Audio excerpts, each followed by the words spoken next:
Immobilière de l'OPAC d'Amiens, donc vous vous installez. Également Julien, Julien Prada, et puis Jean-Louis Magnac, à qui je proposerai enfin, on en a déjà un peu discuté, de faire la conclusion de cette table ronde. Alors, la question a déjà été un peu posée, la question de l'habitat et de la création architecturale. Est-ce qu'il y a de bons architectes sans bon maître d'ouvrage? C'est aussi une question qui est un petit peu parallèle, donc je vous la repose.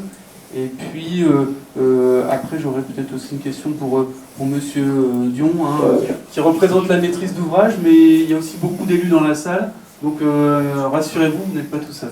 Voilà.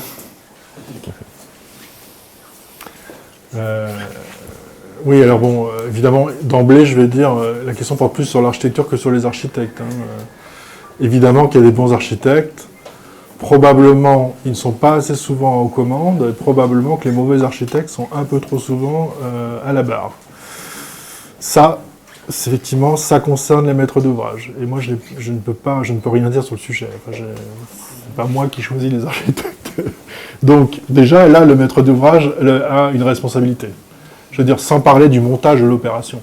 Parce qu'on pourrait avoir, à la limite, un bâtiment avec un très bon montage d'opération, très bien financé, qui répond parfaitement aux besoins des occupants, avec un mauvais architecte, ça ne va pas faire un bon projet. J'ai aussi eu... Alors, ça ne marche que quand il y a des concours, je reviens un peu, mais je ne vais pas refaire le débat. Si on a un mauvais maître d'ouvrage, parce que ça arrive, comme il y a des mauvais architectes, il y a des mauvais maîtres d'ouvrage. Si on a un mauvais maître d'ouvrage, si on a la chance d'avoir fait le projet dans le cadre d'un concours, on peut quand même tenir le projet jusqu'à sa réalisation, jusqu'à sa livraison, avec, voilà, sans qu'il y ait trop de casse. Donc oui, il y a des conditions où c'est possible. Après, j'ai envie de dire, bien sûr, c'est la réponse que vous attendez, que non, que forcément c'est un travail d'équipe et que si tout le monde est bon, on va avoir un meilleur résultat que si la moitié en bras cassé. C'est évident, peu importe qui. A contrario, si l'architecte est mauvais, vous pouvez mettre le super CIE, le super ABF, la super ville, la super SEM, les gens les plus compétents et les plus performants, y compris à la tête de la maîtrise d'ouvrage, vous n'aurez jamais un bon bâtiment. Ça n'existera pas. Donc,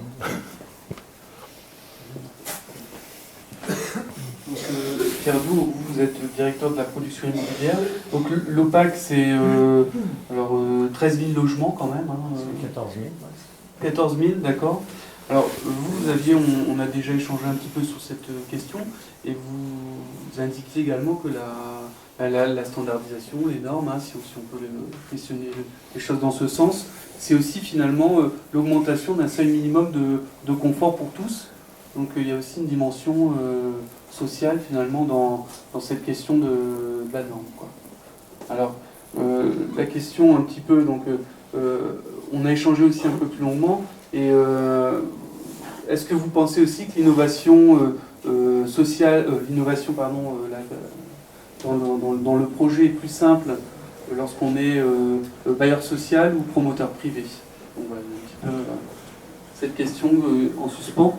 Et il y a le projet Rue de Hollande qui peut illustrer un petit peu vos propos. Oui, alors bonjour à tous. Bon, c'est vrai que quand David Quin, mon directeur général, m'a demandé de le représenter ici, face à une assemblée d'architectes tous plus bons les uns que les autres, évidemment, j'ai eu un petit frisson qui m'a parcouru la moelle épinière, on va dire. Voilà, mais bon, je pense qu'effectivement, il y a des bons et des mauvais de tous les côtés. Et maintenant, je ne suis pas certain que ce soit vraiment là le débat. En réalité, bon, même quand on parle de programme, est-ce qu'il y a un bon programme, est-ce qu'il y a un mauvais programme, c'est vraiment des questions dans l'absolu. Il n'y a pas qu'une réponse à tout ça. Donc, et puis promoteur privé et bailleur public, bien évidemment, je pense que tout le monde est un peu concerné au quotidien et sait à quoi s'en tenir sur les exigences des uns et des autres. Je pense, alors en parlant un petit peu pour l'OPAC, en tout cas que l'OPAC n'est pas un havre de création, néanmoins il y a quand même la porte ouverte à la création, ce qui n'est pas toujours le cas. Et je pense que chez des promoteurs privés, et M. Babin l'a montré, il y a aussi parfois, de temps en temps, la porte ouverte à la création. Voilà, et simplement pour plusieurs raisons, c'est qu'effectivement en France on a l'obligation quelque part d'avoir recours à un architecte, bon, ce qui est quand même gage, d'un certain savoir-faire au-delà du talent, hein, voilà, et qu'au final on récupère quand même des objets, puisqu'on a parlé beaucoup des objets et relativement peu des habitants, bon, qui ont une certaine variété, on peut le constater, et bon, l'exemple du projet de Hollande en est une bonne illustration. Donc voilà, mais il y a aussi d'autres sujets d'innovation, hein, qui ne sont pas forcément dans la forme en termes de promotion, mais aussi parfois dans le concept. Hein, c'est des concepts de logements partagés ou d'espaces partagés, ou enfin, des différents contextes qu'on peut retrouver chez le promoteur privé, qu'on ne trouve pas forcément non plus chez les bailleurs sociaux, en tout cas pas tous. Voilà, donc j'aimerais, enfin moi en tout cas j'aimerais que le débat ne tourne pas il y a des méchants maîtres d'ouvrage, il y a des gentils architectes, voilà, et puis qu'on puisse considérer effectivement que chacun amène quelque chose dans le processus. Alors nous, particulièrement, bon, notre leitmotiv, au-delà du prix, hein, mais qui découle simplement de la nécessité de louer des logements accessibles à tous. Hein.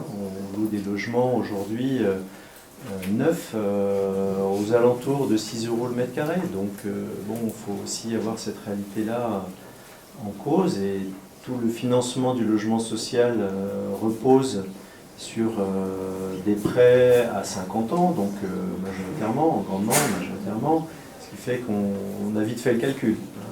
Voilà. Donc l'équation est ce qu'elle est financièrement. Après, je suis entièrement d'accord avec ce que disait M. Babin. Je pense que avec une somme donnée, on peut faire quelque chose de magnifique qui va trouver sa place pour les gens d'abord, pour l'objet lui-même, la gloire de l'architecte après. Et pour la ville, hein, puisqu'il ne faut pas oublier non plus que chaque contexte urbain est différent. Donc là on est à Amiens, il y a différents quartiers dans Amiens. Donc là vous voyez un bâtiment qui a été fait dans un faubourg qui était anciennement agricole, hein, qui est vraiment à la limite des ortillons, donc dans un secteur très vert. Et donc bon, bah, je pense qu'il faut que l'architecture quelque part parle à son environnement, et c'est comme ça que les gens qui vont arriver, ce qui est notre préoccupation première, trouvent eux aussi leur place. Voilà. Donc on y arrive. Je pense qu'on n'a pas des objectifs aussi différents. De toute façon, nos objectifs sont les vôtres à un moment. Voilà. Sûr. Donc voilà. Et on arrive à faire des choses pas mal, je pense.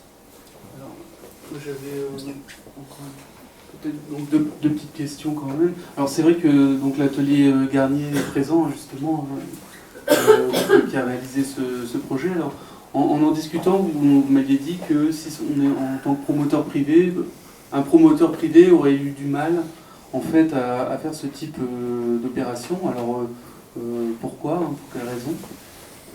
Donc ça c'était aussi une question que je voulais vous poser. Et une autre question, est-ce que parfois avoir des architectes des PLG ou du côté de la maîtrise d'ouvrage peut aussi parfois permettre de trouver des solutions ou être je dirais plus innovant? C'est des questions, surtout la deuxième, très sympathique. Moi, je veux bien répondre à la deuxième. Voilà, je vous laisserai la réponse, parce que moi j'ai pas la réponse, même si j'ai connu dans mon environnement professionnel à différents postes des architectes des PLG à la maîtrise d'ouvrage. Là en l'occurrence à l'OPAC d'Amiens, nous n'avons pas, alors voilà, mais elle coûte pas, d'architecte des PLG à la maîtrise d'ouvrage. Ça n'empêche qu'on essaye d'avoir une sensibilité. Voilà. Moi, c'est ce que je peux avoir comme réponse. Et un minimum de culture aussi architecturale et de ce qui se pratique, de ce qui se fait. Hein. Voilà. Après, la première question, c'est effectivement, quand j'ai répondu ça, bien évidemment que quelquefois, dans un contexte effectivement où peut-être le carcan financier est moindre, plutôt sur Paris parfois, ou dans des grandes métropoles, on arrive à avoir des architectures de... Alors, je ne dis pas de ce type-là, parce que c'est vraiment l'architecture de... Enfin, je ne vois pas où est-ce qu'on pourrait la trouver ailleurs. En fait, c'est tellement adapté à son site. Mais bien souvent, il suffit de se retourner sur soi à Amiens et voir quelle est la production dans les faubourgs du privé pour voir qu'on ne construit pas ce type de logement. Voilà. C'est quand même des bâtiments qui ont fait, alors sur lesquels il y a eu pas mal d'innovations, maîtrisées, hein, j'insiste, parce que nous, le but aussi, c'est toujours que l'innovation profite aux gens. Et non pas qu'elle leur génère des champignons sur les plafonds. Voilà. Donc ça, c'est important. Comme je disais, on amortit les bâtiments sur 50 ans, on ne peut pas les réhabiliter tous les 10 ans, donc il faut impérativement que l'innovation trouve une traduction pérenne, fiable. Voilà. Donc ça on l'a trouvé ici dans cette conception, puisque on voit beaucoup de bois, mais il y a une façade composite où on a une membrane métallique qui est en fait derrière, qu'on ne distingue pas visuellement, mais qui est réellement présente. Il y a tout un jeu sur l'eau aussi, sur ce projet, avec des nous.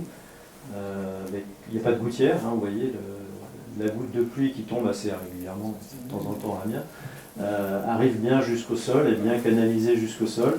Il n'y a pas d'éclaboussure, voilà, on a des caniveaux qui récupèrent l'eau au pied. Voilà, bon, je pense que ce sont des petits gestes, mais alors on a dû faire, vous parliez d'avis technique, on a dû passer sous les fourches codines de Qualitel, du Cercal, l'Anatex, effectivement il faut faire ça, hein, parce que ça n'existe pas sur le marché. Donc, mais on a tenu bon, hein, on a soutenu aussi notre maître d'œuvre jusqu'au bout, ce qui n'était pas forcément évident. Avec l'entreprise, on est dans un projet qui est en ce qu'on appelle en loi MOP, hein, pour ceux qui connaissent, donc c'est-à-dire qu'on a effectivement fait un concours à l'époque, on a désigné une équipe d'architectes parmi 5, et on a retenu M. Würsner et l'agence Garnier, effectivement, à l'époque, pour concevoir ça. Voilà. Et on a réussi, je pense qu'au final, l'image n'est pas très très éloignée du premier coup de crayon qu'avaient eu nos architectes. Enfin, je ne vois pas si... s'il y a quelque chose qui vous choque, n'hésitez pas. Ah, je ne connais pas le premier coup de crayon, mais rien ne me choque. Voilà, mais je ne pense pas qu'on ait dénaturé le projet, en tout cas. Voilà. Je sais pas si sur la suite, sur la deuxième partie de la question, moi j'ai eu comme tout le monde, je sais pas, il y a eu on a eu des maîtres d'ouvrage ou des représentants de maîtres d'ouvrage qui étaient architectes, parfois pas. Franchement, moi j'arrive pas à tirer de conclusion. C'est-à-dire que parfois on a des maîtres d'ouvrage, architectes, qui essayent d'être plus maîtres d'ouvrage que les maîtres d'ouvrage.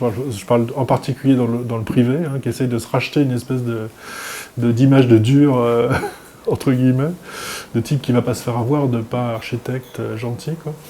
Et c'est finalement pire, presque, hein, parce qu'on a affaire non pas avec quelqu'un qui attend quelque chose de nous, mais à quelqu'un qui prétend en plus faire partie du sérail et qui du coup dit on va pas nous la jouer, quoi. Je sais de quoi vous parlez, quoi. Donc c'est encore plus difficile pour nous. Finalement, ce qui est important, c'est d'avoir des gens qui attendent quelque chose de vous, qu'il y ait un échange, qu'ils soient architectes ou pas architectes. Il m'est arrivé d'avoir des maîtres d'ouvrage qui me disent, pour moi, un bon architecte, c'est quelqu'un qui fait ce qu'on lui demande. Bon, si le débat ne va pas plus loin que ça, c'est catastrophique, parce que si moi je faisais la même chose avec le maître d'ouvrage, on ne s'en sortira pas. Ça ne dépend pas du fait que le type il est architecte ou pas architecte. Je crois que ça dépend juste de son intelligence, d'une certaine façon. Hein.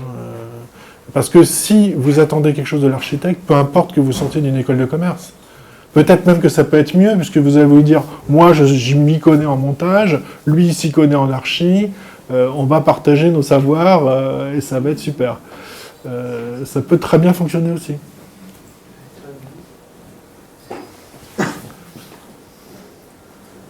Merci pour ces réponses. Hein, et donc, alors, Julien Prada, donc on parle de la question du maître d'ouvrage, de l'architecte.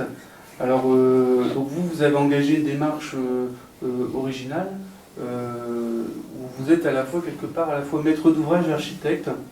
Donc, est-ce que vous pouvez nous en dire un petit peu plus? Donc, le projet s'appelle Ensemble chez tout.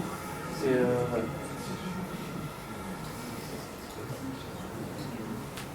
Alors c'est un projet particulier.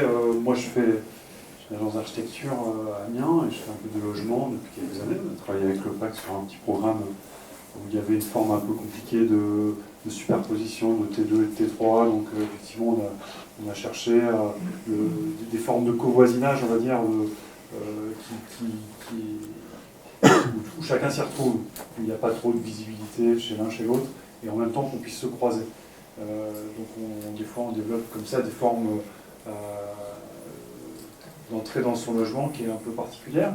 Et là, c'était encore plus particulier parce que c'est des gens qui sont venus me voir il y a maintenant 5 ans, en 2011, qui me disent on est 5-6, on voudrait faire un immeuble. David Damien nous propose un terrain qu'on voit ici, sur les bords de Somme, rue de Verdun. Et pour qu'on puisse acheter la parcelle, il faudrait quand même être au moins 12. Ah, je leur dis là, c'est super intéressant, mais il va y avoir du chemin. Vous ne pouvez pas comme ça passer on est 6 à en faire un immeuble. Je leur propose d'essayer de trouver une assistance à maîtrise d'ouvrage. Et puis, il se passe 2 ans.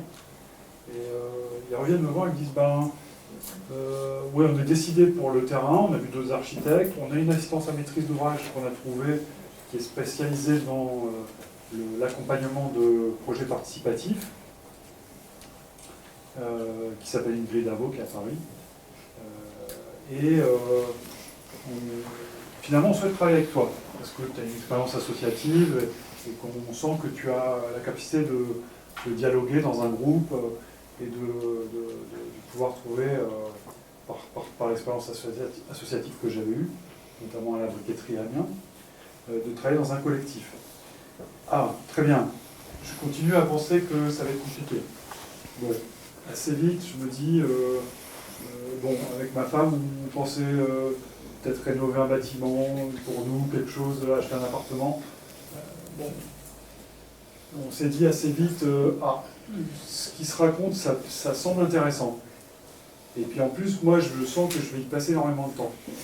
Donc, quelque part, je me dis, peut-être, ça peut être intéressant que je fasse aussi un appartement pour moi. Alors là, je crée un trouble, ils se disent, voilà, architecte et en plus, avec nous, il ne faudrait pas qu'on s'engueule, parce que ça pourrait mal se passer. Bon, très bien. Je me dis, mais en même temps, je ne veux pas me faire avoir et y passer un temps fou, et que quelque part, ça ne me profite pas. Et en plus, ce qui se raconte là est extrêmement intéressant. Parce que ce qui se raconte, c'est les conditions du vivre ensemble, en fait.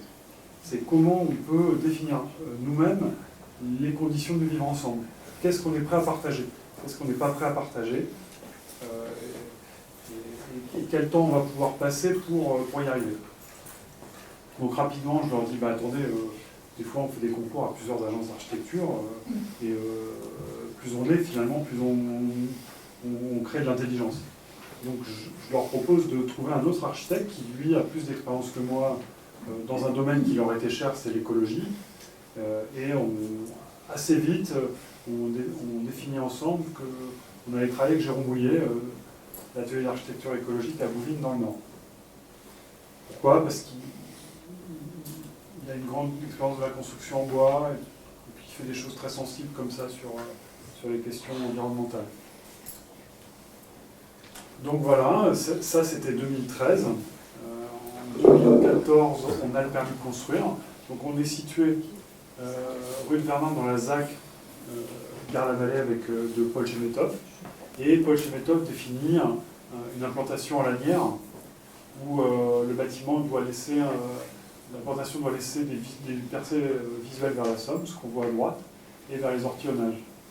Donc là, on se retrouve très très contraint dans l'implantation, parce que front à rue, au bout du bâtiment, à 30 mètres, on est en zone inconstructible. Voilà, donc ça détermine une forme urbaine, très clairement. Et puis, dans la spécificité d'un projet comme ça, c'est qu'il y a des espaces partagés. Donc chacun acquiert son logement et acquiert une part d'espace partagé. Donc on paye deux fois, on paye son logement, plus on paye un lot qui, là, il se trouve qu'on a défini collectivement que ce serait une salle commune avec cuisine et une buanderie et des WC douches. À un moment donné, il s'était posé la question d'une chambre d'amis. Bon, ça coûtait un peu cher tout ça. Il y a pas mal de personnes qui sont âgées dans le projet. Il y a aussi beaucoup de jeunes dont je vais vous parler après.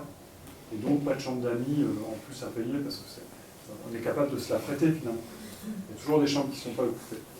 Et puis, on s'est dit aussi pas de syndic, donc minimum de parties communes extérieures, pas de couloir, pas de ménage à faire. Donc voilà, parce qu'on aura déjà des espaces partagés à gérer. Donc ce qui a déterminé une forme en coursive, c'est à la fois l'implantation est-ouest du bâtiment. Donc là, la façade sur eux, elle est sud. La façade avec des bow windows qu'on voit en bas à droite, elle est ouest. Donc ça, c'est un peu les terrasses privatives, on va dire. Et puis en même temps, tout le monde voulait voir la Somme, et la Somme est au nord. Donc quelque part, toutes ces contraintes ont fait que chacun a pu s'y retrouver.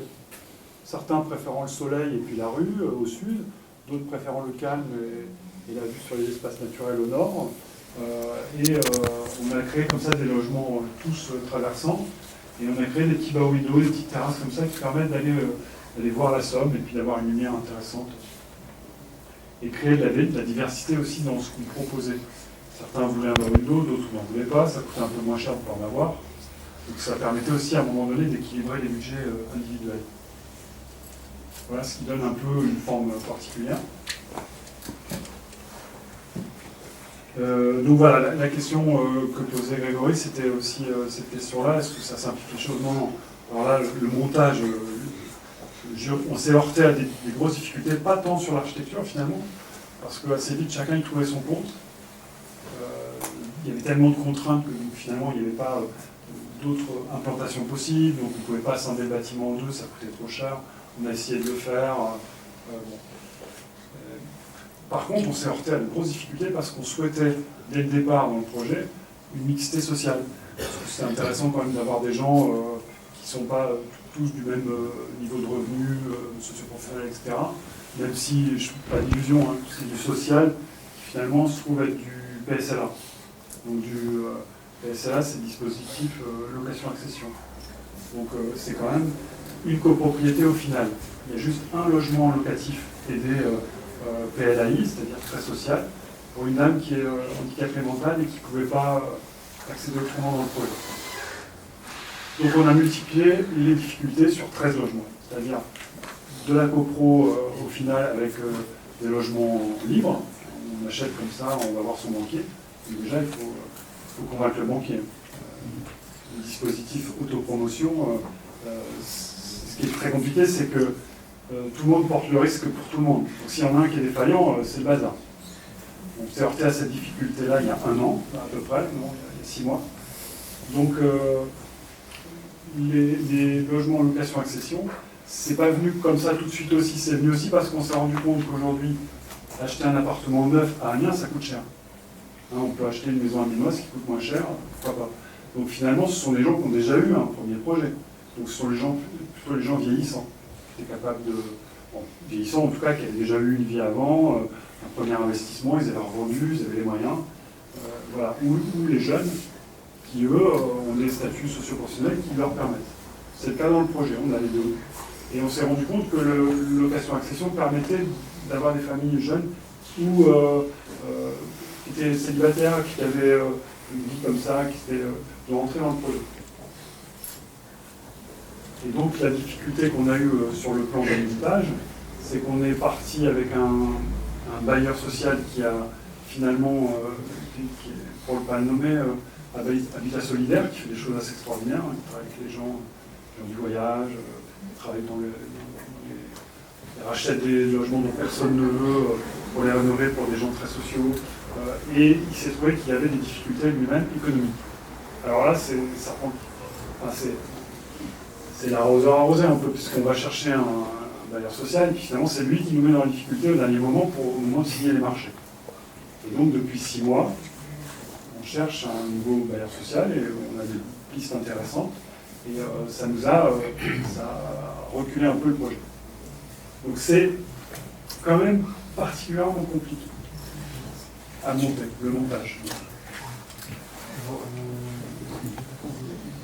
Peut-être qu'il y a des questions dans la salle, peut-être, ou des réactions sur ce type de projet. Donc, qu'est-ce que... Moi, je vais peut-être quand même... Parce qu'on en a parlé très concrètement, quels sont les dispositifs pour se rencontrer plus souvent, pour vivre ensemble, quels sont-ils? Alors, je vais peut-être juste un petit peu insister sur ce point-là, parce que c'est vrai que du coup, il y a des modèles d'habiter comme ça, beaucoup plus dans les pays nordiques, en Allemagne, où on se rend compte qu'en fait, les pieds d'immeubles, ou les façades, le devant chez soi, déjà, il n'y a pas de rideau, souvent. Alors, en France, c'est inimaginable. Pas de rideau, on regarde chez nous. Moi, j'ai habité longtemps au rez-de-chaussée, on a rapidement mis des rideaux. Je les regardais, quoi. Bon, c'est bizarre.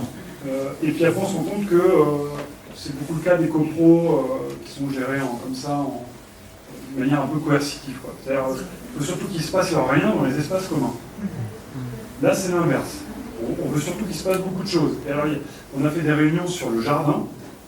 Tout le monde, ça partait dans tous les sens. Tout le monde avait plein d'idées sur les essences d'arbres, on va faire un four à pain.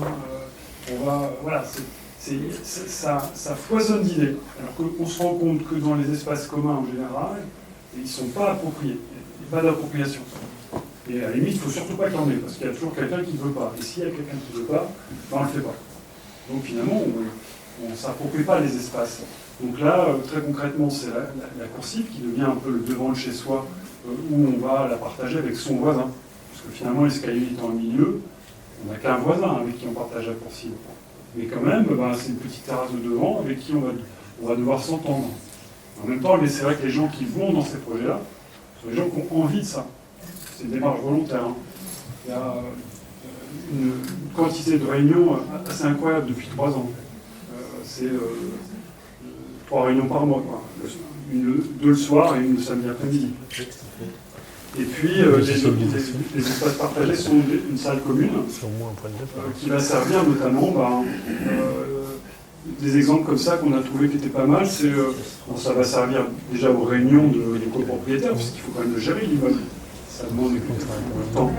Et puis, les personnes âgées qui sont dans le projet, qui sont retraitées, ils ont dit nous, on peut aller chercher les enfants à l'école.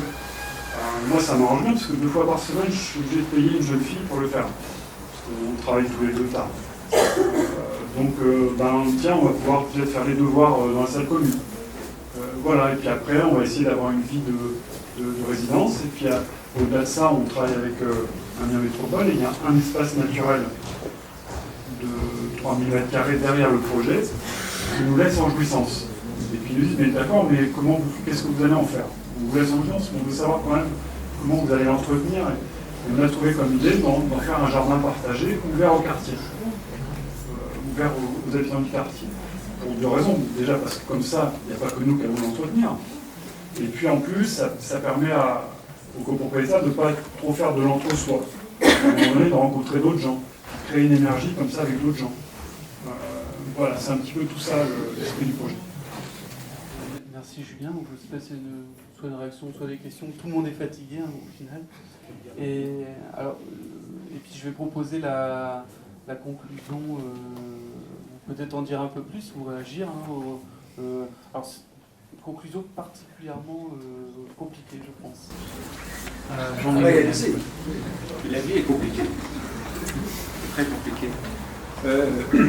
Oui, il y a une petite chose qui tout de même si on est tout seul, c'est qu'on s'intéresse à la ville. Elle nous passionne, elle nous attire. Et en fait,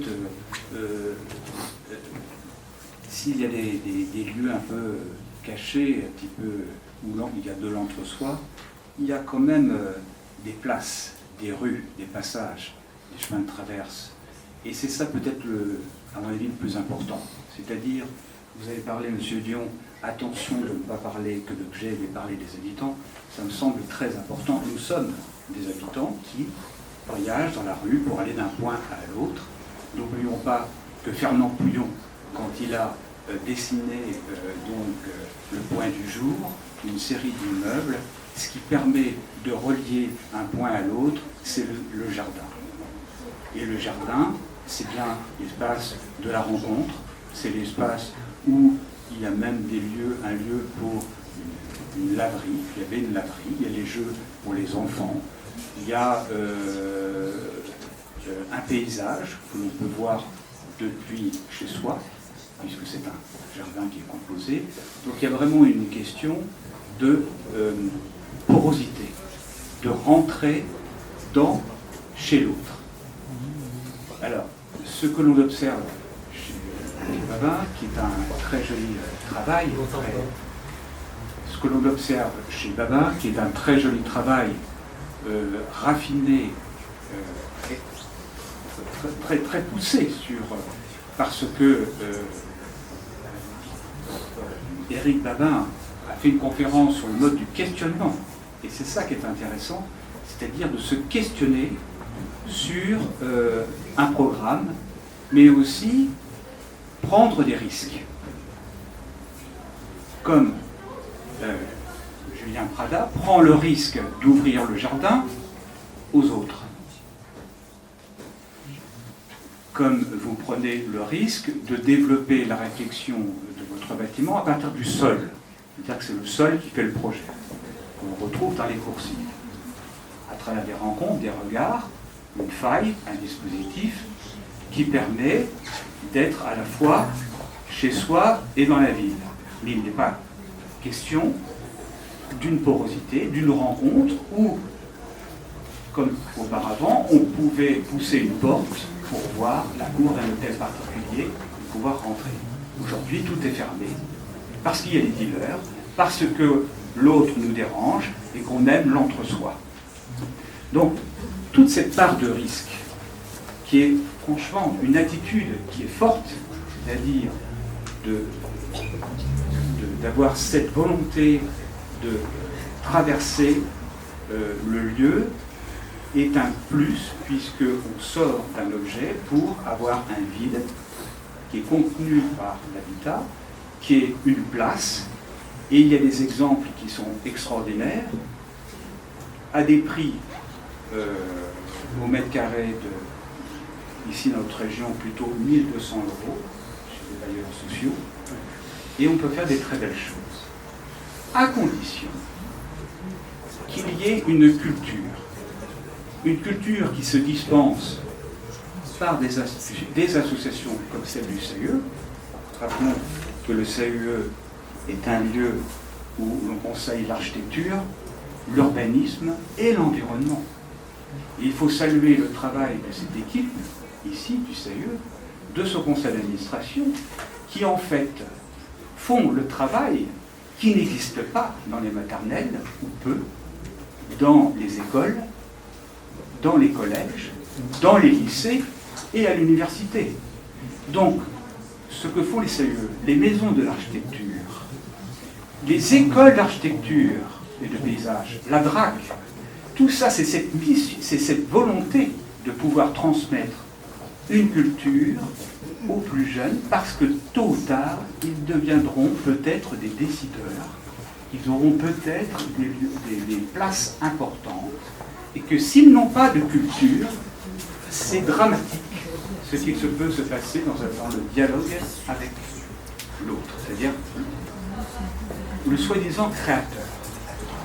Est-ce que, vous avez dit, l'opaque n'est pas un art de créateur, mais si on peut faire de la création, c'est mieux. Ça peut être intéressant. Je pense que ce n'est pas le sujet. Parce que le vrai sujet, c'est de composer avec le vide. C'est de composer avec la rue. C'est de composer avec la place. Il y a des choses que je vais vous citer de manière très concrète dans notre région, que vous connaissez peut-être pas, mais que vous pourrez découvrir. Je vous invite quand même à découvrir cette région, qui permet justement de concilier le rapport dedans-dehors, où l'on peut vivre une architecture même si on ne la vit pas. Parce que ce qui est important, c'est que ce lieu donne du sens. Et on a besoin qu'il y ait du sens et non pas du chaos dans la ville. La place des provinces françaises à Étouville, faite par Pierre Bernard, est une somme d'intelligence de son rapport au contexte, difficile, mais avec un contrôle de l'échelle, des proportions, des matériaux qui sont extrêmement basiques. Et il y a bien une volonté de créer une porosité, c'est-à-dire entre le fait d'habiter un lieu et le fait aussi d'être avec les autres. Donc quel est ce trait d'union qui peut exister dans l'architecture? Il y a bien l'urbain et dans son environnement. Un autre exemple qui m'a frappé, que j'ai trouvé très joli cet été, c'est à Saint-Mamiénois. Il y a une très belle petite réalisation qui vient de se faire par la SIP, la CIP. Je cite, c'est Gasnier-Gossard, et je crois que c'est Olivier Joly qui s'est occupé de ce projet. Je lui tire mon chapeau, parce que c'est une somme aussi de réflexion, une intelligence par rapport aux petites maisons qui sont à côté en briques. Il utilise la brique mais avec une autre couleur, mais de manière très raffinée, et un contrôle des proportions et de la matérialité, parce qu'il aussi utilise des matériaux en toiture qui permet de réfléchir, de travailler avec la lumière. Mais ce qui donne la force à ce projet, c'est que ce projet est poreux, c'est-à-dire qu'on peut traverser l'îlot. Et donc il n'y a rien de plus étonnant de rentrer chez l'autre. C'est-à-dire de pouvoir découvrir qu'il y a un devant, donc un auvent, on traverse une cour, une arrière-cour, comme les dispositifs qu'on connaît dans les fermes. Donc je trouve que c'est je le dis parce que je suis très très sévère sur l'architecture, très critique, et quand une opération surprend, il faut en parler. Donc voilà, je voulais simplement dire que cette culture du risque que tu fais, je tire aussi mon chapeau parce que tu prends réellement, tu exprimes un propos, une audace qui permet de développer du sens dans tes projets. Et pour Julien, c'est la même chose, c'est-à-dire qu'il y a une lassitude de ce qui peut exister, qui l'ennuie, et son regard, c'est au contraire de s'amuser dans une espèce de découverte partagée pour, même avec beaucoup d'embêtement, parce que tu l'as dit, c'est très difficile, mais ça te donne de la joie parce que tu arrives à finalement sauter des obstacles qui paraissent insurmontables aussi pour ton maître d'ouvrage, mais qui te suit quand même, parce que même s'il a des difficultés, la vie est trop courte pour que nous ne fassions pas quelque chose d'intelligent.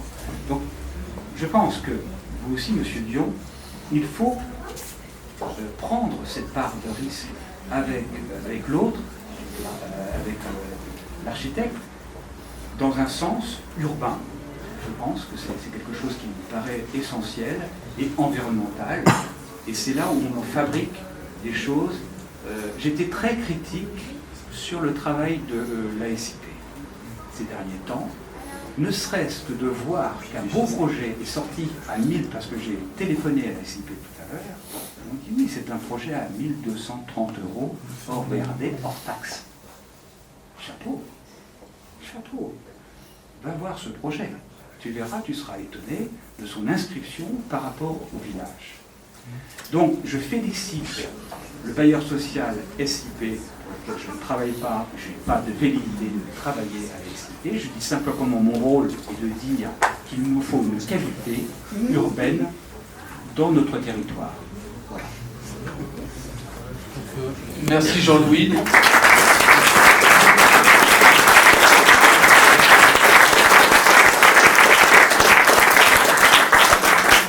Et juste avant de réaménager l'espace, j'ai demandé à Léa Fournier, l'architecte du projet, de me rejoindre.